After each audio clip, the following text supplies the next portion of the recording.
It's fun. Just don't hurt yourself. Yeah, I'm going too hard, bro. My heart's gonna explode. Detroit Tigers season wrap up. So basically, I mean, I don't know where we go with this. I just kind of put a whole Mod Podge of information onto these Detroit sheets, Tigers, and we can just talk about it. What? Okay, overall season recap. How are you feeling about the season that we just had with this team? I mean, because expectations going into the season were so mixed. I did not think there was anything that could happen in the season that I would be this excited about and this confident. And you know how I am with Al Avila. I'm still not sold on him. You hate him. I strongly dislike him. You just don't like his face. I think that's it. I don't know. Or his trades from 2016. The trades are what bothers me, and honestly, the signings bother me a little bit, and I think we can get into that here in a bit as well. Okay. I mean, I think the best way we can look at this is we both listened to our season preview. Yeah, we did earlier today, and we kind of discussed the notes and stuff. What I think we should start is what the opening day roster looked like, and kind of what it turned into. Is that a good way to do it? I think it's a great idea. All right, so I want to start with just kind of going over the opening day roster. Wilson Ramos was the catcher. Miggy, first base /DH. Jonathan Scope was second. Candelario was third. Willie Castro was our starting short. Robbie Grossman was our left field. Jacoby Jones in center. Mazzara, what's his first name? Nomar Mazzara was our right fielder. I highlighted, obviously, I think the three. And obviously, I think I'm missing our DH in this here, if we have Miggy as first /DH. But anyways, this is where we were at. I highlighted the three guys. You look at Wilson Ramos, Jacoby Jones, and Nomar Mazzara. And I have their thing here. So Ramos. Akil Baddoo is actually in the starting lineup game one. Okay. I think, because he had a home run. I think no. Maybe that was game two. Pinch hit. Yeah, you're right. Or no, it wasn't a pinch hit. He started game but his two. First pitch of his career. Yeah. He was batting seventh, I think, or eighth maybe. Doesn't matter. I don't know why I'm discussing that, but sorry, yeah. But basically, so our starting catcher Wilson Ramos, and obviously I want to bring up our backup catcher was Grayson Griner. I didn't have his numbers on there, but those were our two starting catchers. Ramos had 35 games played for Detroit. And then they released him. He moved on to Cleveland and struggled there too. Yep. Ugly. Yeah. Ugly signing. Didn't work out the way that we thought. Yep. Jacoby Jones started in center. He played in 36 games this season. And then Nomar Mazzara, who fought some injuries and stuff, played in 50 games. That right there tells me, like, that's three positions that we just moved completely on from. Yeah. Mid-season and just moved on, and we washed our hands and cut they're done. ties, yeah. Yeah, whether we send them down or we cut them and designate for assignment, all that stuff. It's like that's a big deal. I think Baddoo and what Baddoo did, like he took over that center field job. Absolutely. And Jacoby Jones lost. I think it was a mix because Jacoby Jones, if he was hitting 280, he would have stayed up. He would have, yeah. But he was struggling, and then Baddoo obviously was doing what he did. Oh, well, we talked about it at the beginning of the season, and we did a few different episodes. We didn't do a formal season preview. Yeah, it was a little different. But Jacoby Jones was one of those guys who, you brought up, like, can he finally figure it out? And the answer the whole time was no. Like, we know what he is. He's an athletic center fielder that used to be a shortstop. We're all love the way he plays and how hard he plays. But, sorry, the dude's not going to figure it out with the bat. Like, he's going to forever be a 210 to 220 hitter without a lot of power. And it doesn't really bring a lot, of extra stuff to the team. He's just a strikeout waiting to happen against a good pitch. So that's not a guy that you want to just make part of your long-term plans. And what I like about AJ Hinch and what this team did this year is they didn't waste their time with those kind of guys just getting through this season just to get through the season and have a bad season. He moved on to guys who he thought might have earned a position, competed a little bit, and might be part of the long-term plans of this team not because of their, how big and strong they are, how fast they are. Not because they're a prize prospect. But how they're playing. Yeah. Yes, exactly. I mean, who stands out to you out of those players? Well, Baddoo I think Baddoo is the big awesome. one. To remind everybody, he was the Rule 5 pick that we got from the Twins organization. Yep. And he had to stay up. Yep. He deserved to stay up. And I He think earned that's the it. cool thing. 22 years he is old a piece. coming up. He is a piece that this time last year we had no idea we had figured out. He's a piece in this lineup.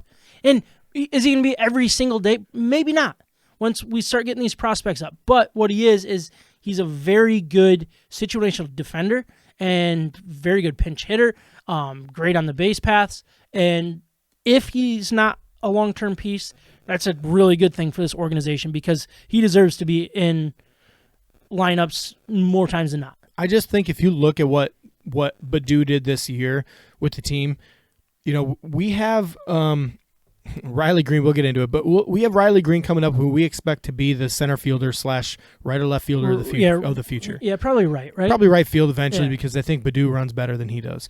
But Baddoo, if you think about that kind of a prospect that we have, one of the top prospects in all of baseball, mixed with a guy like Baddoo who just covers so much ground and is such a spark plug to this offense and hit 260, 280 on the year, whatever he did, plus the home run, the power, the stolen bases. That is the random piece that we added that we just might have found a long-term piece that we needed to have. And that was the whole point of this season. When you go back and listen to what we talked about at the beginning of the year, it was, we know we have the top level prospects. Those are the easy first round draft picks. They're working out, which is great. It doesn't work out for a lot of teams, but ours are working out. But not only that, this franchise needs to be grown and based on finding all of the other pieces, the guys you really build the franchise around. The seventh, the Johnny Peraltas that hit 25 to 30 home runs and is solid at shortstop, and your Brandon Inges and some of the guys who are real pieces, Craig Monroe's in left field in 2006. Like, those are legitimate pieces that make your team, bring your team to the next level in the long run. So we're talking about the outfield now. Do you think Derek Hill kind of became another chance to be a piece, or is he just going to be that continue to get... I hate saying that he's going to continue to get hurt. Yeah, I don't think that's fair. I don't think it's fair either. Because they're fluky injuries, and they're just injuries. And someone could wake up one day, like Stafford had that for a while, he's a China doll. He always gets hurt. And then he was, how many straight starts? Then he was, Peyton Manning. Yeah. What do you think about Derek Hill? I like what I saw from him. I do too. I like the way he played. There is something to be said about the way the Tigers played this season. From beginning to end, they tried hard. They took the extra base when they needed to. Yeah. And they Very ran. aggressive. They ran the bases like I wanted them to, and they had a chip on their shoulder. They were ready to play and prove something to all the doubters, I guess you could say. And Derek Hill is exactly one of those. He was a first-round pick in 2014, and has struggled in every single season in the minors ever since. He was like a career 220 hitter or something ridiculous in the minor leagues. Yeah, and he came up and he changed his swing going into the year. He changed his whole swing and body position in the batter's box, and it paid off. Like, he worked his way to be looking comfortable. He did. Yeah, you're right. Like maybe a 250 hitter, but great defense, great base running, a great attitude in the dugout, and that just that proliferates through the whole clubhouse. That's a nice word right there. I you. like that. So I think the other two names that stood out to me. I mean, I brought up how Wilson Ramos and Grayson Greiner were eventually not on the roster because of injuries or cut or whatever it was. Eric Haas and Jake Rogers kind of emerged as decent 1-2 catcher there. I'd say awesome. Look, Jake Rogers is never going to light the world on fire with his bat, but that dude is what I want a catcher to be for the Detroit Tigers. He's Yachty-esque back behind the plate. Like, he's got that kind of arm. Yeah. Yeah. Oh, yeah. He was absolutely sick defensively. He's got an amazing arm. He's getting Tommy John surgery. Yep. Obviously, for a pitcher, that's usually a year and a half type of recovery. Is that the same for a catcher? Do catchers usually get that? Are there any examples of how he will recover from something like this? That's a great question. It's not as common with catchers, obviously, but I don't think there's as much worry about it because he doesn't need to prove his velo. Okay. He doesn't need to get back up to, for a pitcher, if you go from 96 to 92, you've lost so much about what made you a pitcher. This is a good beer, by the way. It's really good. Yeah.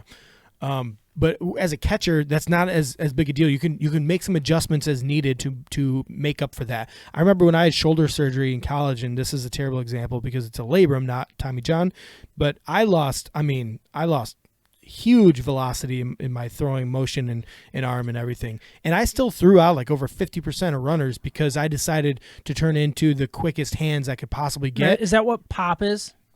Pop time? Yeah. Yeah, pop time would be the moment. Up and out. Well, the pop time is the moment the ball hits your glove to the moment the ball hits the glove of the second baseman and tags the runner. Okay. So it doesn't matter how strong your arm is. It matters how quickly the ball gets from you to second base. And so you can do that through a quick exchange. You can do that through not even standing up, just throwing from the knees. You can do that in a lot of different ways. Jake Rogers, I think, can come back from this, no problem, and probably do it quicker than the 12 to 14-month interval. Okay, so do you think that those guys are the starting catchers? Or what do we need to find somebody? Oh yeah, I think we stick with Eric Haas. We stick with Jake Rogers. I think Grayson Griner is still a decent backup piece because people get injured, and like we saw this year throughout the whole organization. And then we've got Dylan Dingler waiting in the minor leagues, and he's on his way up, and he's not too far away. And I love the way that kid catches, and he's going to be a better bat than all of them. So Eric Haas. 20-plus home runs. I mean, he's on the short list of big impact rookies. The biggest disappointment for this year is we didn't find our shortstop that worked. Short looked good at shortstop, but he couldn't carry a bat. Willie Castro, not that great defensive, not a great arm, more of a second baseman arm probably is what I hear. Willie Castro just struggled The most this year. confusing player, I think, this season. He had 350 last year in a shortened season, but it was still 350. That's like more than half a season. Yeah. And this year he really struggled. He started putting it together by the end. He brought his average from like 180 to 216 to 220 by the end. Yeah, so I think he's still figuring it out. He's young. I don't think he's a bad player. I think he's still somebody that you can work around. But you're right. We did not find our franchise shortstop. Harold Castro is the other one that ended up taking the job by the end, which you called. We called at the. I'll say we as a podcast called that Harold Castro was going to be an everyday hitter, everyday infielder, and he would probably lead the team in average. And that's basically exactly what we saw. Yeah. Obviously, the talk is going out and signing the shortstop. The big name. There's a lot of them out there. Do you think that's the way to go? Right here, right now? And that just fills probably your only healthy 1 through 9 hole. Yeah. Potentially. Man, what a good question. I really think we don't need to overpay for one of these guys. But I also would love for them to solidify this and maybe be, the third or fourth shortstop of the group. Okay. So I don't know if you have something. So what I kind of wrote down here was our catcher started out with Ramos. I think Haas / Rogers, and I think it's going to be a Grayson Griner position as well because I think Rogers isn't going to. So but basically what I'm doing is looking at what we did this year or starting this year and what we're looking at heading into the season is basically what I wrote down here. So Haas and Rogers, I think Grayson Griner will kind of fit in that mold as well as Rogers continues to get healthy, is our starting catchers heading into 2022. Yeah. Miggy will still be our first baseman / DH. DH. I think Scope will be our second baseman / first baseman. That's another thing that we learned is Scope is a pretty good first baseman. He's actually pretty good, yeah. He actually did a really good job, I thought. Yeah. Especially like hits towards him. I think his footwork could get a little better, but I don't think he hurt us by any means. So Scope will be that first baseman / second baseman. Possibly Willie Castro be that second baseman or Harold Castro second baseman. I think both of them, yeah. Assuming we find a shortstop, which I have as to be determined here. Candelario, third baseman of now, I should say. I don't know about the future. Yeah. Third baseman for now and not a hole. I think what he did was he had a good follow-up season to his breakout season last year. Yeah. He did all right. He picked it up by the end, too, which is good. It was good to see his good September with some power there. I like his attitude. I like his leadership. I thought he's done I do, too. I'm very comfortable with him heading into 2022 at third base. I also think it's worth noting that good managers know impact players that change a clubhouse, and I trust our manager right now. I just do. AJ Hinch has it figured out. So Willie Castro is our starting shortstop. I don't see him being that heading into 2022. If he is, I think that's a hole, and it's just a holding place. I put as TBD. I think you're going to go out and make a move for a shortstop, whether it's a top guy or a mediocre, good enough guy. I think that's going to be a spot that we fill. Grossman in left field, I think he's going to get the start in left field again. Jacoby Jones was our center fielder. I think Badu, Derek Hill, along with Mazzara in right field. I think Derek Hill, Badu are our center right field starting day one. Like, I think they've shown enough to be that guy. Unless, obviously, things can change. I don't want to go overboard here. What I'm basically trying to expose here is we have still a pretty good 1-9. We got to find a shortstop heading into 2022. Yep. How do we make this even better and take another step? I don't think any of these guys did bad enough that they deserve to lose their job. Obviously, I'm always for upgrading, but I'm really comfortable with that. That was probably a little longer than we should have gone, but I do want to get into the rotation as well.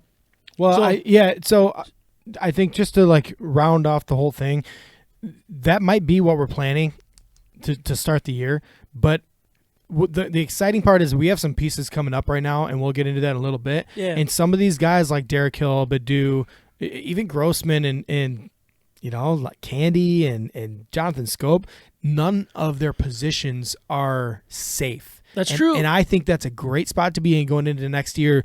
All of these guys could and probably might be in the starting lineup to start the year, but 1 month into the season, things could look really different. Keep in mind, 2 years ago, Candelario was playing first base because he was struggling at third to make room for Isaac Paredes. Will that happen again? There's a really good chance. I'm a big fan of Isaac Paredes. I am too, and we don't need to get into that right now, but it's something to keep an eye on. That was just kind of what I wanted to, see what we learned, you know what I mean? And I'm very comfortable with that starting. I would say the biggest disappointment of the season is that we did not find the trade pieces that we needed, that all the veteran signings that we had at the beginning of the year were meant for those mid-season trades, and none of them turned up. Mazzara, Ramos, getting into the rotation here. So rotation here, Matt Boyd, Julio Teheran, Jose Urena combined together for 34 starts. That's not a big number for three guys that were in the starting rotation. Obviously, Teheran, one start, he must have got hurt. He got hurt right away. Yeah, and that so sucks. Disappointing. Jose Urena was awful, then good, then hurt, then awful, and then the bullpen guy. Another one of those signings that it should have, we hoped it turned into anything. Yeah. 34 starts out of those three guys was very disappointing. You get into the Casey Mize, Tarek Skubal, Matt Manning, and even Willie Peralta. Those are guys that I think we learned a whole lot about. Casey Mize, for me, I think we had enough. We had a fair reason to have doubt heading into the season, and I think he shut up a lot of doubters because of the way he pitched. And his numbers weren't staggering by any means. If you want to bring him up, you can and tell me where I'm wrong with that. But I felt like even in the numbers aren't going to do justice for what he did, because there were so many times that he was one pitch away to getting that other win, or one pitch away from getting out of an inning where he gave up a 2-run home run. Those are the learning opportunities that he did a lot of learning, but he did a lot of dominating too. He did a lot of good 4-inning work and then falling apart in the 5th. That is the perfect. I think it was still his rookie year, right? Technically, or I think. I guess it doesn't matter. I don't even Let's know. just call it his rookie year. That is a perfect rookie year for Casey Mize, because he was gaining confidence in his stuff, but learning about his mistakes as well. Can't get any better than that, obviously, unless you're absolutely dominating. If you don't have to learn from your mistakes, that's great. But in this type of season, sick. ERA isn't everything, but a 3.71 ERA for your rookie season with 30 games started. He got to 150 innings pitched. I think this podcast specifically, and if you go listen to other podcasts like Michigan or Detroit Tigers podcasts, or even like local podcasts or radio, they don't know what they're talking about. They really don't.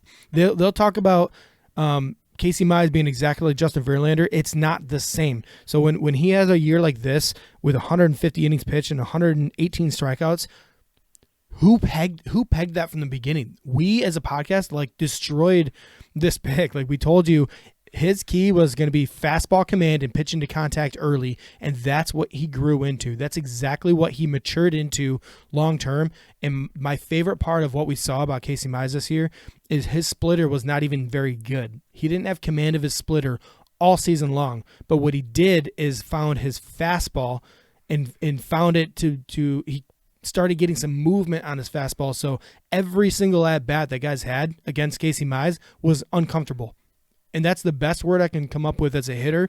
If you are uncomfortable facing a guy, even when you know a fastball's coming in a 2-0 count, man, that's a good spot to be in as a pitcher. And all season long, it looked like hitters were just uncomfortable against him, swinging up against that 95, 96 mile an hour fastball. Mm-hmm. There's a lot of movement to it. I loved his attitude too. Like he walked into this rotation, and look, I was saying maybe start him in the minors, let him work his way up, and he would have came quick with the injuries and stuff, but he didn't. And he walked in, and he was the guy in that rotation. He was the one having fun. He was the one saying, "Give me another chance." He was the one saying to a respected manager, be like, "No, go sit down. Like, yeah, I want this one. I want this." I love that. I love what he did. I loved his attitude. I loved his swag. He has a little bit of more swag than I think people give him credit for, too. Oh, yeah. Like, that guy, sure. He's got some confidence, and that's a great thing for a pitcher. I love what I saw from him. I was nervous, and I was blown away what he did. Me too. I don't think you could have a better year than what he had, because he had the innings limits. So even when he was locked in late in the season on a lot of these games through 2 innings, 3 innings, they pulled him. And he was not happy about it. But there were also times that it was, you get 3 innings, and he pitched so well, they gave him the 4th. So I feel like he earned that respect from the manager and the pitching coach to change, because he deserved that extra inning. Well, yeah, it's the 4th inning, no big deal, but he deserved that. And I think that's good for him, because it's the second time through the order. He's going through the heart of the order that second time. That's a good test for a guy like that. If you take him after 3, facing the minimum, or maybe the leadoff guy after that, you're not really getting that extra test. And he deserved it. He earned it. He performed pretty well. He limited his walks as well. Yeah. So how many walks did he have per 9? Per 9, it was 2.5, which was a pretty respectable number for a starting pitcher. I mean, it's a little maybe higher than what you want. When his innings count isn't high either, right? Right. Yeah. So that was, if you look at the year before, it was 4.1.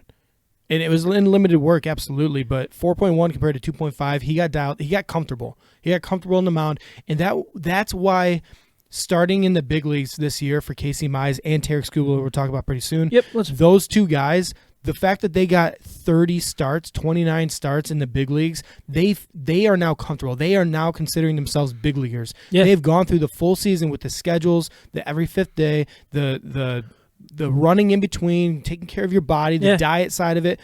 They're veterans now. They've gone through this, and at this point, they're just working their way up. They're learning. They come in next year. They know what's going on. There's no more question marks.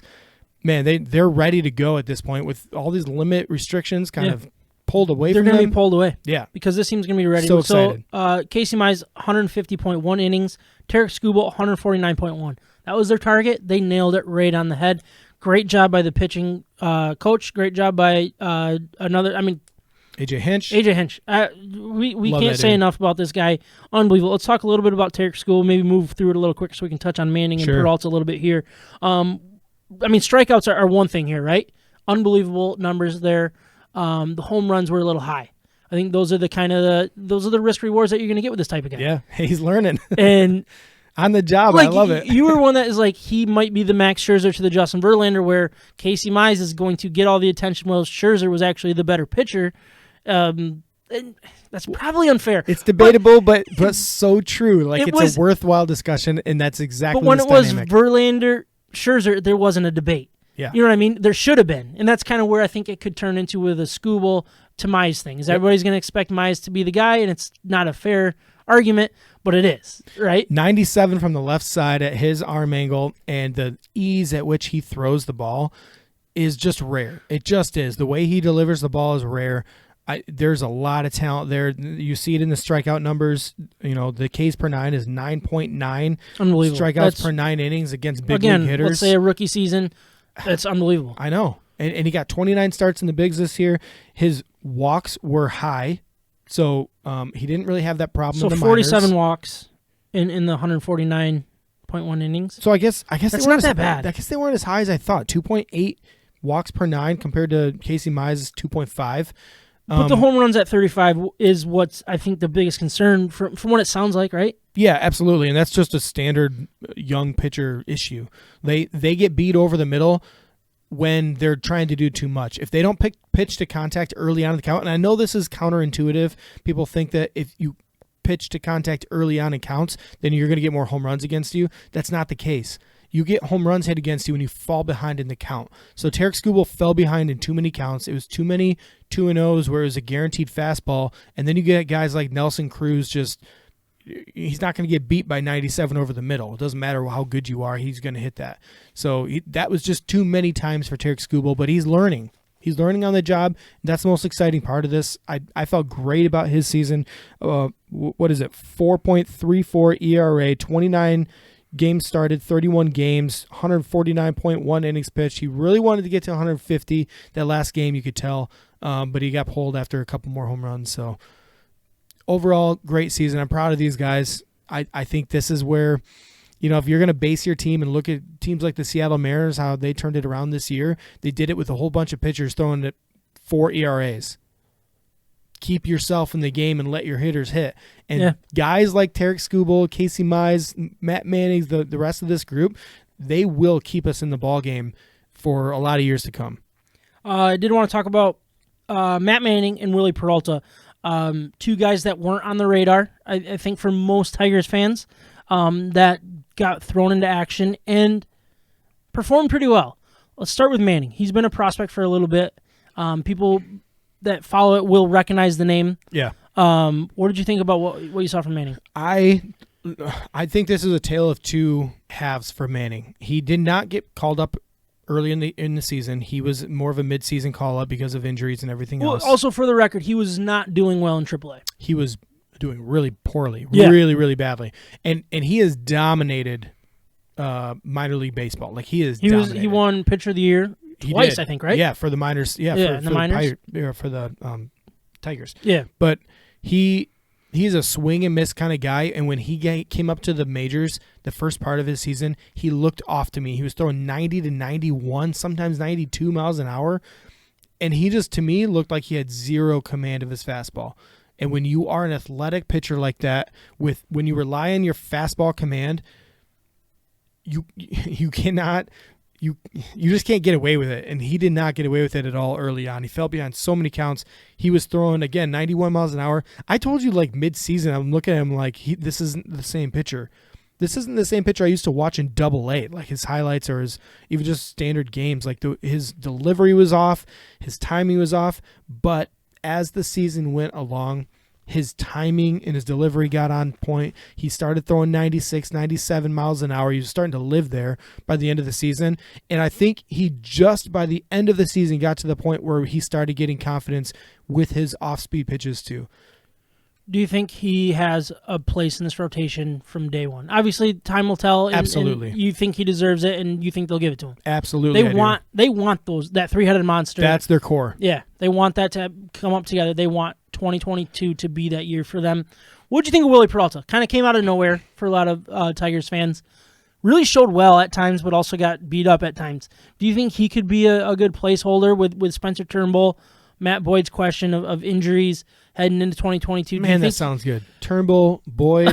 Yeah, it would be nice Mize, if Turnbull was there. Manning, Joey Wentz. Joey Wentz coming up. I know. Like I'm getting pumped about that already, and then the season just ended. But Willie Peralta, I think he's a perfect guy to have around. You cannot get through a season with 5 starters. Yes, no, that's just that's not. And realistic. you actually said that in the last one. Oh, did I? Yeah, I was fighting for a 6-man rotation. You're like, Sam, just. Somebody's injured. Somebody's going to get hurt. Just get that 6-man rotation. Somebody's always injured. The only team to ever get through a season unscathed was the Tigers, actually, for like 5 years in a row back in the early 2010s. But it just doesn't happen. People are going to get hurt, especially these guys these days. I don't know why, but they're always hurt. Matthew Boyd will be on the injured list at some point. Well, I think he's going to start on the injured list, Yeah, right? he probably will, yeah. I don't even know. Oh, yeah, never mind. I don't know if he didn't get Tommy John, but he got some kind of surgery, I thought. I think he's still waiting. Oh, are they waiting? He's rehabbing, yeah, which is always scary. Yeah, but he has to. At this point in his career, he's like this is night and day for me. Seriously, he's playing for that next contract. Yeah, that's what he's doing. But I think this is exactly the type of veteran you want to keep around. He's going to have a place on the team no matter what, if it's a long reliever or somebody you throw in as a spot starter or a full-time starter. I think he can pull it off. He proved it this year. He had a great year. What was his ERA? 3.07? Yeah. 3.07 with 18 games started. I mean, I'll take that any day of the week. He's been an underrated pitcher his entire career. 9 years in the bigs. He has always been undervalued. He's had a couple of rough years, but a lot of really good years. He's got swing and miss stuff. Keep him around. I think he's a guy to just be a safety net. He's a safety net for the coaching staff. Who was that pitcher that he won an ERA title, and he had like some really big strikeout games. We traded for him from the was it Royals? Doug or was it Fister? Marlins? No. Marlins? No, he was the my gosh. We got a shortstop and him in the same deal with the Marlins. Yeah. We traded Jacob Turner and like some other big names at the time. Annabel Sanchez. Yes. Look, different type of pitcher, but I feel like he could be that type of I guess the reason why I want to compare him is because when he's on, he is on. Like lights out, he's hard to hit, he pitches, I mean, he gets a decent amount of strikeouts. He's just like when everything's clicking, he's a very, very good pitcher, just like Annabel Sanchez was.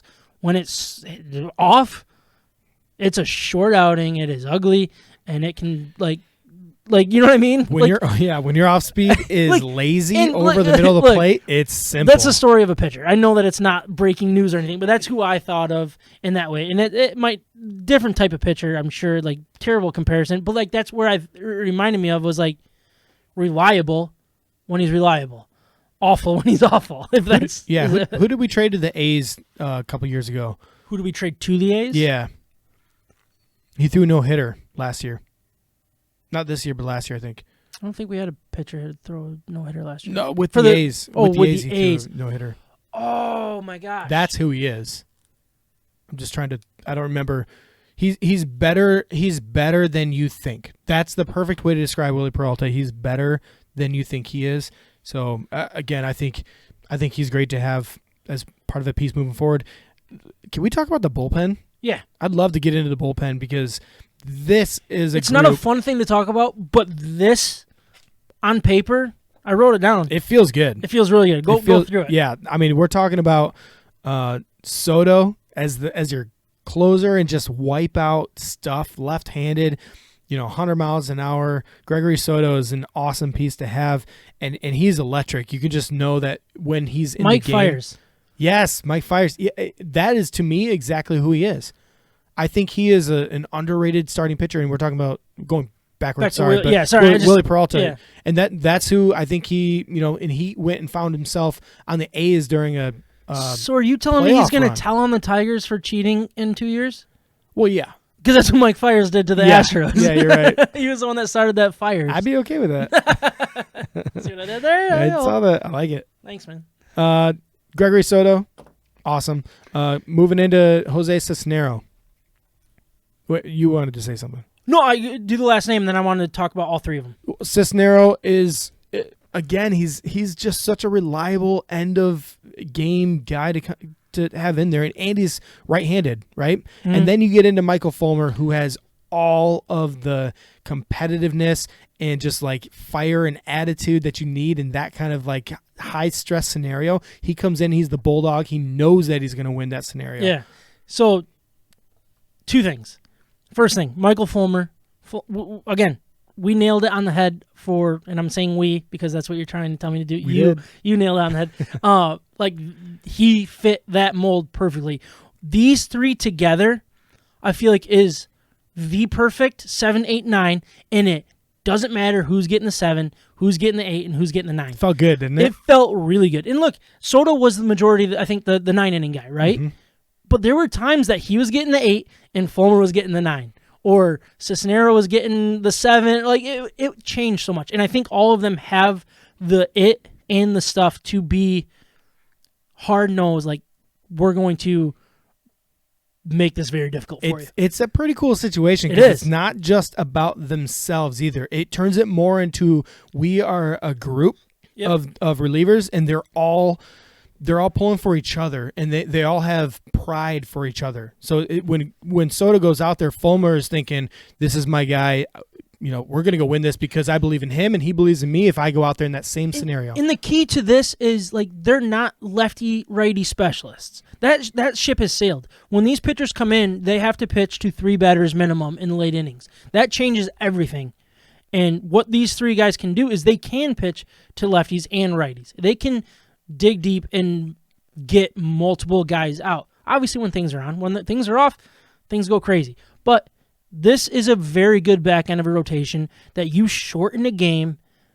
I think you can turn into that Royals-esque team with this type of back end to a bullpen. Absolutely. I love it. This is exactly what you need, especially with a bunch of young pitchers. And if you can get anything valuable like for your squad out of a Fulmer, great. Like, and I'm not saying it in the trade market. I'm saying make him valuable to this team, and I think they did a great job doing that, even through injuries. And we don't have the numbers here. It's not worth getting the numbers at this point. It's a it factor. It's an eye test with these closers because the numbers probably weren't great, but there was something that we saw that's worth getting excited about. Well, and then you bring in guys like you've got Tyler Alexander here, and what an awesome just spot starter here and there, and when they're long, grinded out type of road trips or something. And then also the long reliever, like he won. He was a difference maker a lot of times. He got called in to start often. And he had some really, really good starts. Really good. Like there were like times where he's like pitching late into the 6th inning. It's like, wait, why is he still pitching? I know. It's like we were supposed to pull him two innings ago. Why is he so much better than so many other people? Yeah. And I mean, he would have his bust and stuff, but like he deserves a spot at this rotation if our rotation wasn't where it was in young and deepish. You know what I mean? And then, guys that we need to rely on. His ship has sailed to become an MLB everyday starter. He pitches with a lot of confidence, though. Yeah. He knows what he is and who he is. And there was a special that I saw him where he said, as soon as I've stopped trying to throw as hard as I can every single time to get the radar gun and move up the ladder, that's when he started pitching to his potential. But do you think that we should give him a chance, or do you think we found his role and let him be his role? Found his role, man. Okay. Yeah, I don't think we need to change him to try to go 7 innings every time. He's a specialty type of guy. He's what all Tigers fans wanted Buck Farmer to be and become. Yeah, 100%. And he's way, way better at it. And then you get into higher upside too. And then you get into Kyle Funkhouser. Kyle Funkhouser is this X Factor guy who is maybe more like a Buck Farmer. But what I love about this is we're getting him. I think he was a first-round draft pick in. I couldn't tell you honestly. 15 you want me to look that up? Or? He was the same year as the high school pitcher. That Matt was a Manning? bust. No, that was a bust. That we Bo Burrow. Oh yeah. So he was the same. He was the next pick after Bo Burrows. So I just pull for him because I think at the time I was pumped about getting him. But either way, you find roles for these guys when you have draft picks that aren't going to be the franchise changing guys. You find roles for them where they are effective, where they can be a part of this team. And long term, Kyle Funkhouser turned into a 7th and 8th inning guy a lot of times when those other guys needed some rest.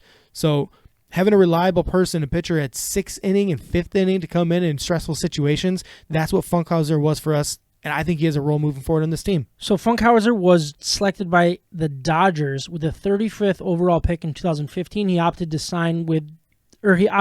to sign with the Dodgers, went back to Louisville, and then he was drafted by the Tigers in 2016 in the 4th round, so 115th overall. Round. So he was 35th overall, and then fell to the 4th round. So but that's a steal right there. That was a steal because he was first round talent, and nobody else wanted to pay him the money at the time. So I don't know. I think it's worth getting excited about, worth being comfortable about. I guess all of this is to say you can see why this team was battling to be a 500 team by the end of the year. And the difference, the comment that we made in our season preview is previous years to this, we weren't even putting a major league team on the field. We had major gaps in our lineup and in our pitching staff that were not major league ready, but we had to because they were filling that hole. Yeah. That was not the case with this team. We had major league talent on the team, and they were competing in a lot of games, and they won a lot of games this year. They only lost a handful of games more than they won. Yeah, so what did they finish? I think it was 77 wins? Is that what I look saw? it up? Actually, it's on the scroll here. 77 and 85 overall is what they finished at. And they were... And what was the over-under set? I guess it doesn't matter. I think it was like 62. Oh, it was way down there, yeah. Yeah, something like that. So again, going into next year, there's a lot to be excited about. There's a lot to build on with this season. But then you get into the prospects. And we got to get into the prospects. Building. We can't have a season recap without getting into the prospects. It's a long one. Maybe we'll just not do our picks today. How are the podcasts this long when it's just me and you? I don't know, but it's so much fun. Theoretically, and I don't want to say, I don't want to say so much funny that they're not. I just mean like it doesn't seem like it should be this long. No, it should go the other way, but it doesn't end up that way. I want to start with Torkelson Green. Obviously, the two big names here. Their first, I guess it was Torkelson's first pro season. He started at West Michigan, worked his way up to Erie, and then he ended at Toledo. What do you think about that? 120. I mean, just the fact that he went up that quick is exciting. That tells me that they want him to be on the 2022 roster. They're giving him every chance possible to, and that's why they wanted him to finish at AAA. It's awesome. And he played 40 games at AAA, so it wasn't like a last 5 games or anything like that. Like it was impressive. So basically, what we're looking at here for over the course of the season and the 3 teams, 115 hits, 29 doubles. 30 home runs, 91 RBI. I mean, this is 77 walks. 77 walks, That's 114 strikeouts. So that difference is not very much. So his batting average, 267. Nothing to get too excited about. But this is his first full season, or first season as a professional player. Yeah. He's doing exactly what we wanted to see. 30 home runs for a first season in the pros is incredible, no matter what level you're at. I'm so excited about that. And he was hitting, 312 at West Michigan. He hit 263 at AA, 238 at AAA. But the power didn't go away in AAA. He played there 40 games, and he had 8 doubles, 1 triple, and 11 home runs. 11 home runs. That's where it really jumps. It's like that means once a series. That means once a series he was going deep, basically. That's awesome. That's great to see. On base was 350. Which is decent. No, that's just AAA. Oh, sorry, that was just AAA. Overall for the season, 383. Yeah. So 267 batting average, 383 on base percentage. His slugging percentage is way up there, 552. His OPS, which is slugging plus on base, right, is 935. That is an elite level at the major league level. I know it's in the minors, but again, this dude's young. His first full season, like what you said. So many unknowns going into the season 2 for him. He started in high A and ends up in AAA. Like the change that he's gone through this season has been just he handled it so well. I mean, he's 21 years old, so it's not like he's coming out of high school or anything like that. But like, it's awesome to see. It's awesome to see. He's still young for a college guy, college grad, and moving into the pros. Like that's still fairly young. And what's cool is he started the year playing first base actually with West Michigan, and then when he got to AA and AAA, he was playing third base. And not only that, but he looked really good doing it. At both positions? At third base specifically. He looked athletic enough to handle the position. And, that's what he played in college too. So it's not like he can't be a third baseman of the future. I don't think he's much worse. I think he'd be very comparable to Candelario, if not a little bit better. So the other name that we got to talk about is Riley Green. The way he's completely skyrocketed. And I think it's a little unfair to Torkelson because everybody looks at Riley Green as the younger guy that skyrocketed. Well, he's 20 compared to Torkelson's 21. So it's not like that there's that big of an age difference.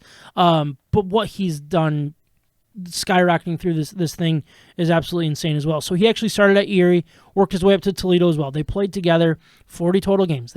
They called both of them up together along with Dingler and the shortstop. I can't think of the shortstop's name. Creedler? Yes, Creedler. Ryan yes. Creedler? Yep. But anyways, total of 124 games played for Riley Green, right? Am I reading that right, or is that for Riley Green? 140 games played. So it's actually at the top. 124 games. Yeah, sorry, 124. 146 hits, 25 doubles, 8 triples, 24 home runs, 84 RBI, 16 stolen bases. Only caught stolen once. Like, this guy is, and defensively, he would come onto this team and be, let's say Derek Hill is probably better defensively, but I would say Riley Green is right there to be 1B. Riley Green is not the biggest blazer that you've ever seen. He's not like Billy Hamilton out there in center field or anything like that, but he is such a baseball guy. Like, he just gets the best jumps in the outfield. So reads the ball well. Oh my gosh, he makes amazing. He doesn't sell out and miss the ball. When he sells out, he catches it. And he has so many SportsCenter highlights already in the minor leagues. I haven't seen that many minor league SportsCenter highlights ever. He's constantly making diving catches. And then you see like his stats. What you just read off: 25 doubles, 24 home runs, 8 triples. Like, think about the extra base power that this guy has. Yeah. And when I say he's not a burner, 8 triples, 24 doubles, 25 doubles, he can run. Like, I'm not saying he can't run. He can run. He's a freaking athlete. But what I'm getting across is, like, he is not only just an athlete, not only a good hitter, but he's a baseball player. Like, he's a grinder, man. So he hit 301. On base percentage was 387. Slugging percentage 534. On base plus slugging is 921. For his first full career in professional baseball. It's awesome. It's right there with what we just read off with Torkelson. It's like the numbers match up so well. A little higher average, a tiny bit less home runs. Oh yeah, home runs. Power is pretty equivalent with the triples. Yeah. I mean, it's difference maker type of stuff, and I get so excited thinking. And then you think about where they're going to be filling gaps too. Torkelson's going to be in the infield. It's going to be at a power spot there. Corner first or third first. We've talked about the issues that they potentially have there, the gaps, I guess, with Scope at first, and just the unknowns. It's not like anybody's won those spots guaranteed. And then you go into the outfield and that depth that we've built. I'm proud of the depth that we have out there, even with like a Victor Cruz. Yeah, like. Victor Reyes. Victor Reyes. I'm thinking of the Giants wide receiver dude. Yeah. Used to salsa on the field. Yeah, the salsa. I liked him actually. No, Victor Reyes. Yeah, thank you for the correction. He's a good baseball player. He's a good guy to have on the bench. He's not going to be a difference maker for your franchise. Riley Green is a difference maker. So when Riley Green potentially has the chance next year to get some playing time in the bigs, and I hope a lot of playing time, now you're filling gaps, only 2 more gaps in there with Baddoo and Robbie Grossman, and then think of all the other guys that we saw with time this year with Derek Hill, Victor Reyes, and some of the other even like the I'm gonna have to a Tigers starter, or like was he on the Tigers this year? Yeah, shortstop. Willie Castro? Willie Castro. He was even playing in the outfield by the end. Like, we've got guys that can fill those gaps in the outfield, but those are 3 names that I feel like you can build something with. Yeah. So now our outfield feels a lot better. And we're not even talking about Daz Cameron either, but our outfield feels a lot better. Yeah. And now our infield just filled a spot that we don't even have with that big pop in the middle of the order. Do you think that we're getting deep enough that we can trade prospects? And I don't want to say Riley Green or Torkelson, but the Christian Stewart, which you probably won't get a lot for Christian Stewart or Daz Cameron or anything like that. But time comes that we're at the trade deadline, we can package those type of guys together with a bigger name and get something. And I'm probably way overstepping here. We don't even need to get into that. So we're already short on time. I don't want to get off track anymore. I think we're in the position to start actually trading a Matthew Boyd, to actually think about trading, let's just say Candelario or Jonathan Scope. If he was healthy. Turnbull. No, you're right. I think though that's where we're at right now, because we have these guys to come in and fill a gap and to do it better than some of these. I don't know. Look, all right, honestly, would I rather see what Isaac Paredes can do in Detroit? Yeah. But if these guys are going to start filling in the infield, and we can get something. If Isaac Paredes, where is he at in our so he's actually not even on the list for current prospects. No, but he's played in the bigs. He now. still is a somewhat of a prospect.